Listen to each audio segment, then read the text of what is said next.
আল্লাহ তাআলা বলছে, বান্দা কি হলো, বান্দা হলোটা কি?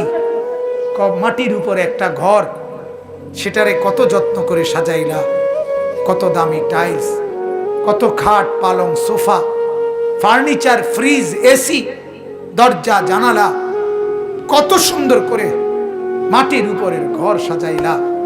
আহা বান্দা, তুমি কি জানো না মাটির নিচেও তো তোমার আরেকটা ঘর আছে, সে ঘরের নাম কবর।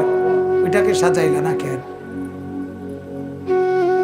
ওই ঘর সাজাইলা না কেন?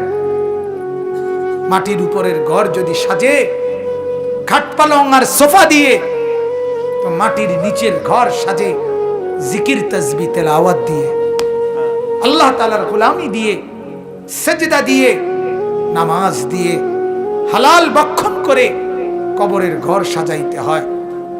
নেক আমলের পুঁজি দিয়ে যদি কবর সাজান, তো কবরটাকেই আল্লাহ তাআলা ফেরেশতাকে বলবে, ফাআফরিশুহু মিনাল জান্নাহ ওয়ালবাসুহু মিনাল জান্নাহ, আমার বান্দার কবরকে জান্নাতের বিছানা বিছায়া দাও, জান্নাতের পোশাক পরায়া দাও, জান্নাত বরাবর দরজা খুলে দাও, কবরটা চতুর্দিকে 70 হাত প্রশস্ত করে দাও।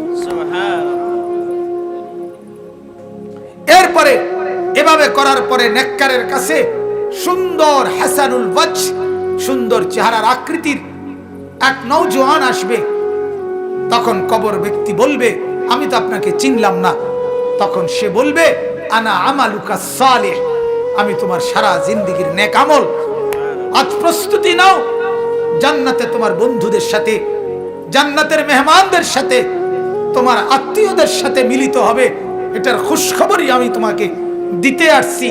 হাদিসে আছে, আল্লাহর নবী বলেন, তখন নেককার কবরবাসী বলবে আল্লাহর কাছে, ইয়া রাব্বি আকিমিস সাআ হাত্তা ইয়ারজিআ ইলা আহলি, আল্লাহ আরে জলদি কিয়ামত শুরু করে দেন, আমি আমার পরিবারের কাছে ফিরে যেতে চাই।